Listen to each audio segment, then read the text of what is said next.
হাসির রাজা, জ্ঞানের রাজা, রসিক রাজা।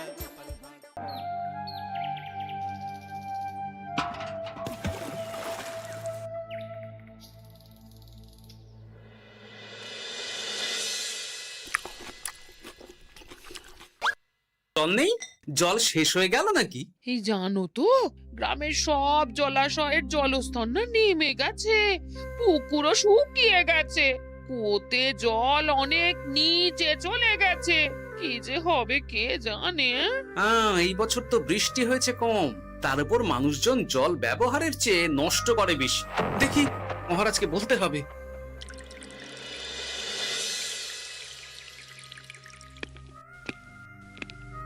এই তো গোপাল এসে গেছে। শুনেছো, রাজ্যের সকল জলাশয়ে শুধু শুনিনি, চাক্ষুষ দেখেছি, আর এর কারণ ও তার সমাধানও ভেবে এসেছি মহারাজ। তুমি কি বলতে চাইছো সেটা বলো না খোলসা করে। মহারাজ, আসন্ন দিনে জলাভাব মেটানোর একটাই উপায়, তা হলো প্রজাদের উপর কর চাপানো। মহারাজ, আমার ঠাকুরদা বলতেন, যা মেলে মূল্য বিনে তার মূল্য কে আর জানে। আমরা যেহেতু জলের মতো এত মূল্যবান সম্পদ বিনামূল্যে পাচ্ছি, তাই একে গুরুত্ব দিতে শিখিনি। সবাই মিলে দেদার জলের অপচয় করছি। আমি এই অপচয়ের বিরুদ্ধে কর বসানোর পরামর্শ দিচ্ছি মহারাজ। জলের জন্য দেবে দাম, ছুটে যাবে কাল ঘাম। হ্যাঁ, যখনই জলের জন্য কর দিতে হবে, তখনই জলের অপচয় বন্ধ হবে। এতে লাভটা কি হবে গোপাল? মানুষ কম জলে কাজ করা শিখে যাবে, ফলে আগামী দিনে যদি জল সম্পদ কমেও যায়, এই কৃষ্ণনগরের প্রজারা আগে থেকেই তার জন্য প্রস্তুত হয়ে যাবেন। কিন্তু আমি আমার প্রজাদের কাছ থেকে জলের দাম নেব গোপাল? না মহারাজ, কর বাবদ যে অর্থ উপার্জন হবে, তার সাথে আপনার দান মিলিয়ে রাজ্যের মধ্যে একটা বিরাট কৃত্রিম জলাধার বানানো হবে। বাহ বাহ বাহ! যেখানে বৃষ্টির জল সংরক্ষণ করা যাবে মহারাজ। এতে সারা বছর ধরে আর কোনো জলের অভাব থাকবে না মহারাজ। গোপালের প্রস্তাব বড় ভালো লেগেছে। আগামী দিনে ইতিহাসে এই কর্মযজ্ঞের কথা লেখা থাকবে বলেই আমার বিশ্বাস। আর তাই আমি গোপালকে এই মুহূর্তে 50টি স্বর্ণমোহর উপহার দেব বলে ঘোষণা করছি। সাধু সাধু সাধু।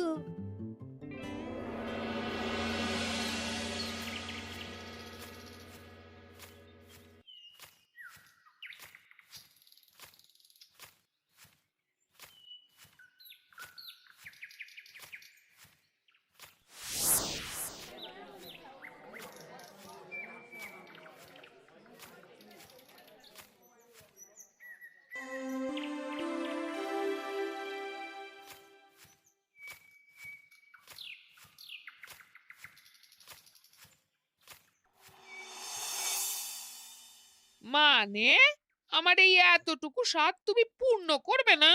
আমি কি নিজের জন্য চেয়েছি নাকি? সবই তো পাবে তোমার মেয়ে আর জামাই। হ্যাঁ, সে বুঝেছি গিন্নি, তাই বলে এতগুলো মুদ্রা আমি খরচ করতে পারবো না। পারবে না? আমি তাঁতির বাড়ি থেকে মেয়ে জামাইয়ের জন্য কয়েকটা শাড়ি আর ভালো পাঞ্জাবি কিনে একটু পাঠাবো। কিন্তু এখন আমার কাছে অত মুদ্রা নেই গিন্নি, পরে পেলে আমি ঠিক তোমার স্বাদ পূরণ করব। আবার বাজে কথা বলার জায়গা পাও না তুমি। এতক্ষণ কোথায় ছিলে গো? আমি বেলায় নদীর পাড়ে গিয়েছিলাম, তখন কমলা আমাকে বললো তোমায় নাকি দেখেছে। কি দেখেছি?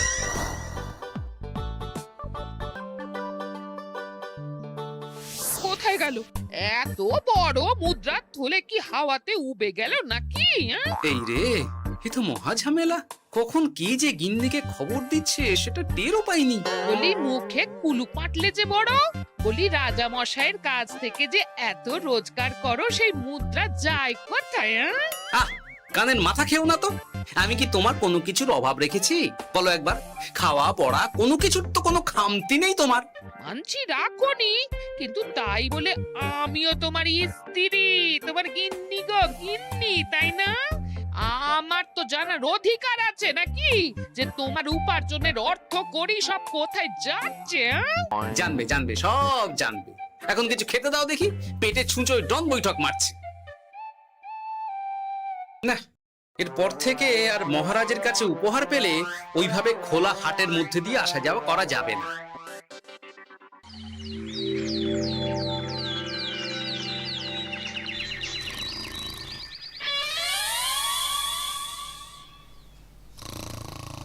তোমার আর কোনো চিন্তা নেই গোপাল, আমি তোমার মাসোহারা তো বাড়িয়ে দিলাম, সঙ্গে প্রত্যেক দিন তুমি 10 মোহর করে পারিতোষিক পাবে। এই নাও।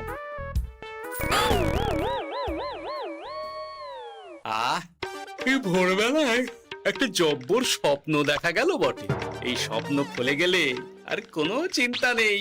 গিন্নি, ও গিন্নি, বলি গেলে কোথায়? গিন্নি, সারা নেই? ও গিন্নি, রাগ করলে নাকি গো? আরে এসো এসো, এমন একটা স্বপ্ন দেখেছি না যে তোমার আর কোনো চিন্তা থাকবে না গিন্নি।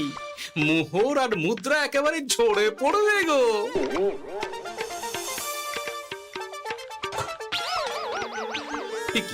এইসব ফলাহার সাজিয়ে রেখে গেল কোথায় গিন্নি?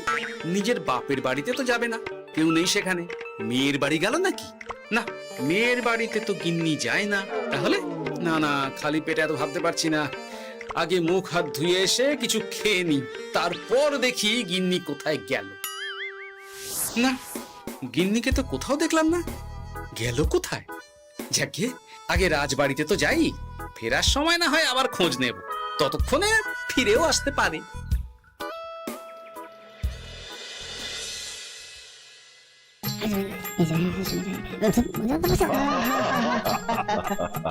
বাহ বাহ বাহ, একেই বোধহয় বলে সঙ্গগুণ। অনেকদিন এত হাসি নিয়ে। যা বলেছেন মহারাজ। হাসির চোটে পেটে ধরছে খিল। কর্তার গিন্নিতে দেখছি রয়েছে অনেক প্রেম। কি গিন্নি, তুমি এখানে কি করছো? কি গোপাল, তুমি রাজসভায় এলে যে বড়? তুমি নাকি রাজসভার কাজ থেকে অবসর নিতে চেয়েছো? হ্যাঁ, এই কথা কে বললো মহারাজ? এই তো উনি বললেন। বলি আমি আবার কি করব? তুমি আমায় একটা কাজ দিলে আর সেটা আমি করব না বলো? আমি তোমায় কাজ দিলাম? কি কাজ? বাবা গোপাল, তুমি কি আকাশ থেকে পড়লে নাকি? তুমি তো তোমার গিন্নিকে বলে পাঠিয়েছো যে তুমি আর রাজসভার কাজে যোগ দিতে চাও না। তোমার নাকি আর কাজে মতি নেই, তুমি বিশ্রাম চাও। এই রে, গিন্নি দেখি ভয়ঙ্কর চাল দিয়েছে। আমার নামে রাজসভায় এসে এইসব বলেছে। তাই কথা ঠিকই গোপাল, যে তোমার অবসর গ্রহণের কথা শুনে আমি বিশেষ মনমরা হয়ে পড়েছিলাম। কিন্তু তোমার গিন্নি যেভাবে রাজসভায় হাসি মজা হুল্লোড় পরিবেশন করছে, তাতে আমার মনে হচ্ছে এ সাপে বড় হয়েছে। এই বেলা যদি গোপালকে কায়দা করে রাজসভা থেকে তাড়ানো যায়, তাহলে আমার পথ থেকে বিরাট বড় একটা কাঁটা উপড়ে ফেলা যাবে। গোপাল গিন্নি সবার মধ্যে বিলিয়েছেন হাসি, তার জন্য রাজামশাই হয়েছেন ভারী খুশি। হ্যাঁ গোপাল, তাই আমি ঠিক করেছি তোমার স্থানে আমি তোমার গিন্নিকেই বহাল করব। হ্যাঁ, তোমার সঙ্গে ঘর সংসার করে ওর বুদ্ধি বেশ খোলতাই হয়েছে, সেটা বোঝাই যাচ্ছে। এছাড়াও আমাদের অনেক পরামর্শ দিয়ে সাহায্যও করতে পারবে। তাছাড়া উনি মহিলা বলে অন্দরমহলেও যেতে পারবেন, রানীমাও খুশি হবেন বলেই তো আমার বিশ্বাস। কি গোপাল গিন্নি, তোমার এই কাজ করতে কোনো আপত্তি নেই তো? আপত্তি কেন থাকবে মহারাজ? আমি ধন্য আপনি আমায় এত বড় সম্মান দিচ্ছেন বলে। এ তুমি আমার কত বড় সর্বনাশ করলে গিন্নি। তুমি কিনা শেষে আমার চাকরিটাই খেলে। এটা গোপালের জন্য বড় ভালো হলো, তাই না? কোনো কাজ করতে হবে না, কিন্তু রোজগার আগের মতোই থাকবে। অবসর আর উপার্জন একসাথে। না হে গোপাল, তুমি আর এখানে কাঁচু মাচু মুখে দাঁড়িয়ে না থেকে নিজের বিশ্রামে ব্যাঘাত ঘটিও না। আমাকে সবার কাজ শুরু করতে দাও। যথা আজ্ঞা মহারাজ।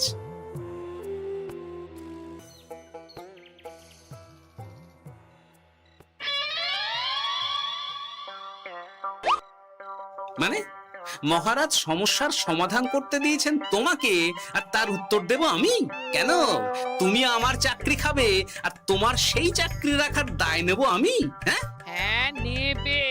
মানে কাল রাজসভায় মহারাজের সমস্যার সমাধান করব, সেই মতো কথা দিয়ে এসেছি। হ্যাঁ, আগাম 10টা মুদ্রাও বাগিয়ে এনেছি। তার থেকে তোমায় একটা মুদ্রা দিলাম, এখন মানে মানে আমাকে উত্তর বলে দেবে, না হলে আমি কেন দেব? আমি পাবো একটা মুদ্রা, আর তুমি আমার কাছে উত্তর জেনে নিয়ে সেটাই বলে পাবে 9 মুদ্রা। কিছুতেই না। বলবে না? না। তাহলে ভালো করে শুনে রাখো, আজ থেকে ঘরের উনুনে হাঁড়ি চড়বে না। চাকরি তো খুইয়েই পেরেছো, এবার না খেয়ে প্রাণটা খোয়ানোর জন্য তৈরি হয়ে যাও। হ্যাঁ, ওরে বাবা, এমন কথা কেন বলছো গো গিন্নি? তুমি তো জানো যে খিদে একদম সহ্য করতে পারি না। এখন যদি তুমি এইসব বলো তাহলে আমার রক্ষে নেই গো। বেশ, তাহলে আমি যা জানতে চাইছি শ্বশুর শ্বশুর করে বলে ফেলো দেখি। এ আমি কি শাঁখের করাতে পড়লাম রে বাবা। ঠাকুর, এত দুর্ভোগ লেখা ছিল, ঘরে বাইরে সব জায়গায় এত হেনস্থা যে সহ্য করা যায় না ঠাকুর।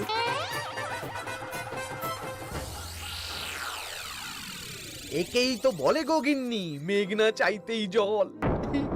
এতদিন কতভাবে চেষ্টা করেছি গোপালকে রাজসভা থেকে তাড়াবার, আর গোপাল নিজেই কিনা রাজসভা থেকে পালিয়ে গেল। সব বলছো? তোমার শরীর ঠিক আছে তো? শরীর মন সব ঠিক আছে, তবে গোপালের বদলে কাকে বহাল করা হয়েছে শুনলে তোমার মাথা ঘুরে যাবে। কাকে? গোপাল গিন্নিকে। আমার কিন্তু বিষয়টা খুব একটা সরল ঠেকছে না গো। গোপাল ভাঁড়ের বুদ্ধি তো আর যে সে বুদ্ধি নয়। উনি যাই করেন খুব ভেবে চিন্তে করেন, এর পেছনে আবার কোনো মতলব নেই তো। এটা তুমি মন্দ বলনি গিন্নি। গোপালকে নিয়ে সত্যি কোনো বিশ্বাস নেই। ও কখন কি ঘোট পাকাচ্ছে বলা যায় না। আমাকেও সাবধানে থাকতে হবে। দেখতে হবে যে গোপাল আসলে কি চাল চালতে চাইছে।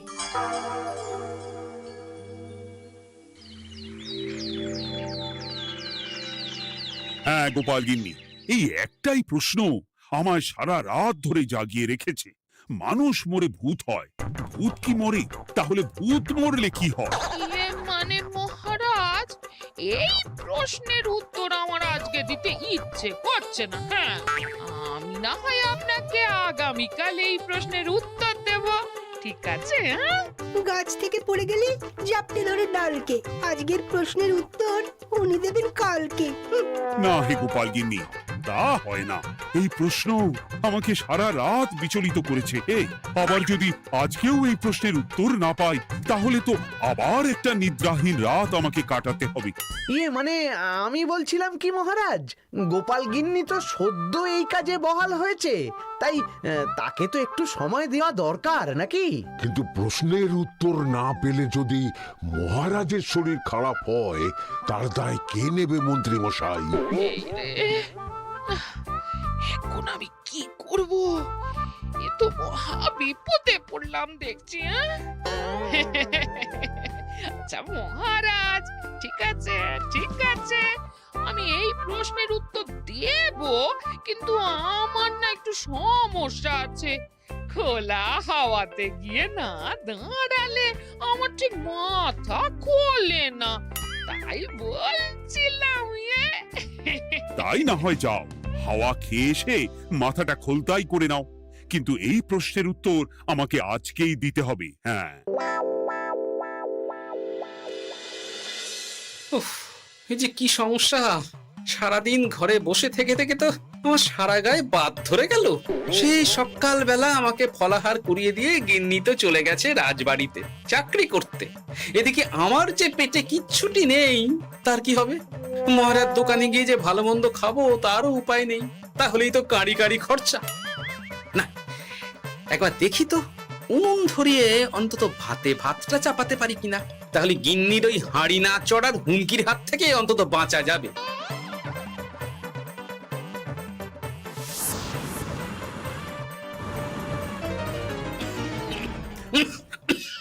ও বাবা গো, ও বাবা, এত কেসে কেসে সোজা শেষ যাত্রা হয়ে যাবে আমার।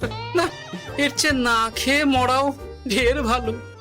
দেখি তুমি বাড়িতে কেন? এত হাঁপাচ্ছ কেন? ষাঁড়ে তাড়া করেছে নাকি? আরে না গো, মানুষ মরে ভূত হয়, ভূত কি মরে? তাহলে ভূত মরলে কি হয়? খোলা হাওয়াতে গিয়ে না দাঁড়ালে আমার ঠিক মাথা খোলে না। ও, এই হলো ব্যাপার। বেশ, এর উত্তর তোমায় আমি বলে দিচ্ছি। ভূত মরে প্রথমে এক ঝুড়ি অন্ধকার হয়, সেই অন্ধকার হাওয়াতে উড়ে বেড়ায়। এক সময় সেই অন্ধকার পাতলা হতে হতে কুয়াশার মতো হয়ে যায়। ব্যাস মিটে গেল। ব্যাস মিটে গেল। যদি রাজা মশাই এই কথা বিশ্বাস না করেন, তুমি হলপ করে বলবে আপনি যখন মরবেন একদম মিলিয়ে নেবেন মহারাজ, এর চেয়ে এক পা এদিক ওদিক হয় না যেন। হ্যাঁ, এই না হলে তুমি গোপাল ভাঁড়। বুঝেছো তাহলে? এই তুমি চিন্তা করো না, রাজবাড়ি থেকে ফেরার সময় আমি তোমার জন্য অনেক অনেক বাজার করে আনবো, ঠিক আছে? এই আমি যাই। এ তো ভারী মজা হলো। মহারাজ তক্ষুনি প্রশ্নের উত্তর চাইলে গিন্নি এইভাবে সেই রাজবাড়ি থেকে দুধ দাঁড়িয়ে ছুটে আসছে উত্তর জানতে। আমাকে তুমি একটা চাল দিয়ে কুপকাত করেছে তো গিন্নি। এইবার বুঝবে কত ধানে কত চাল।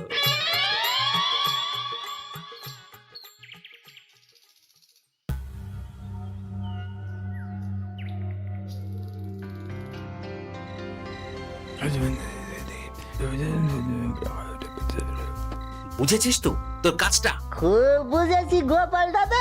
নেই, এবার লেগে পড় দেখি।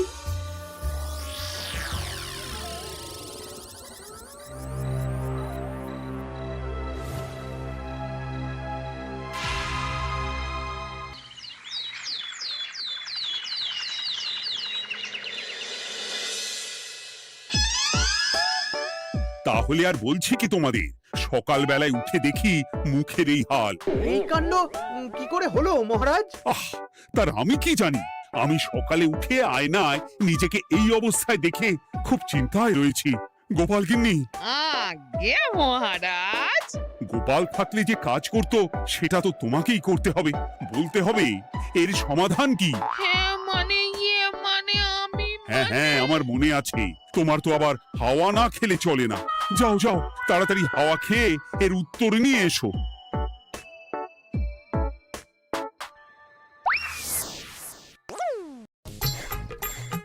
এই জন্য তুমি এত দূর ছুটে এলে গিন্নি? মহারাজকে বলবে যে তিনি যেন আজ রাতে চাদরটা মুখে ভালো করে মুড়িয়ে ঘুমোন, তাহলেই মিটে যাবে। এই রং চলে যাবে আর নতুন করে কিছু হবেও না। ও মা, বলি এত সোজা সমাধান? তা নয় তো কি?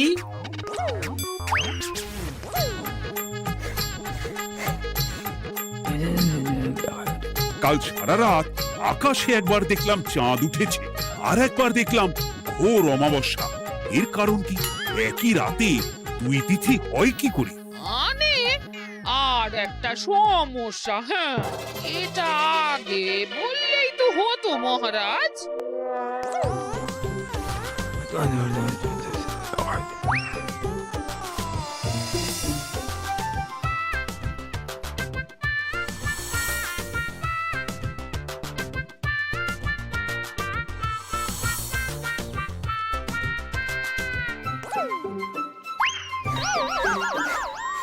এ কি, তুমি হাওয়া খেতে গিয়ে এইভাবে খাবি খাচ্ছ কেন গোপাল গিন্নি?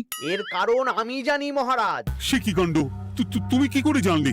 গোপাল গিন্নি মোটেও হাওয়া খেতে যায়নি মহারাজ, সে গেছিল নিজের বাড়িতে গোপালের কাছে আপনার বলা প্রশ্নের উত্তর জেনে আসতে।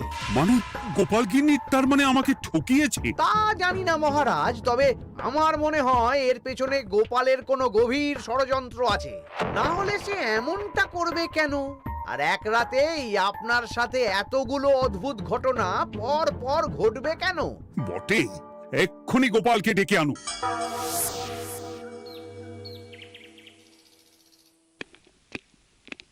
না মহারাজ, আমি সত্যি অবসর চেয়েছিলাম, আর তাই আমার গিন্নি আপনার কাছে এসে বলেছিল। ওর কোনো দোষ নেই মহারাজ। না মহারাজ, আমি মিথ্যে কথা বলেছি। হ্যাঁ, উনি আপনার কাছ থেকে পাওয়া সোনার মোহর নিয়ে বাড়ি যান না, তাই আমি ওকে শায়েস্তা করতে এই ফন্দি করেছিলাম। আসলে মহারাজ, আমি আপনার কাছ থেকে পাওয়া সোনার মোহর জল প্রকল্পের কাজে লাগাবো বলে কিছু জনকে নিয়ে একটা দল গঠন করতে গিয়েছিলাম।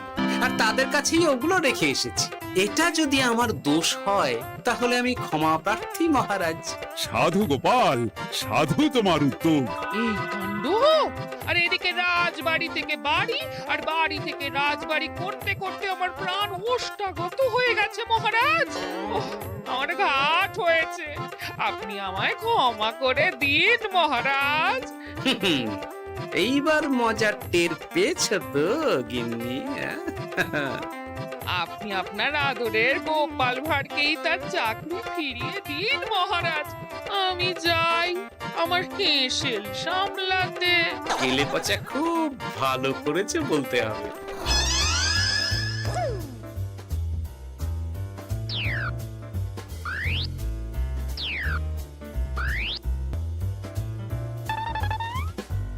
তবে মহারাজ, অমাবস্যা পূর্ণিমা সব আমার বুদ্ধিতেই কেলেপচা করেছিল। আপনার ওই মুখের রং,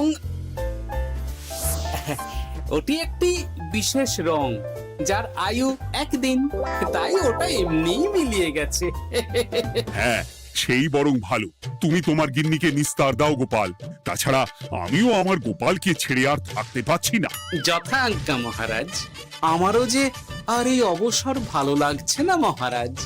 গোপাল ছাড়া রাজসভা যে লাগে ফাঁকা ফাঁকা, তাই তো আবার চাকরিতে তাকে বহাল রাখা।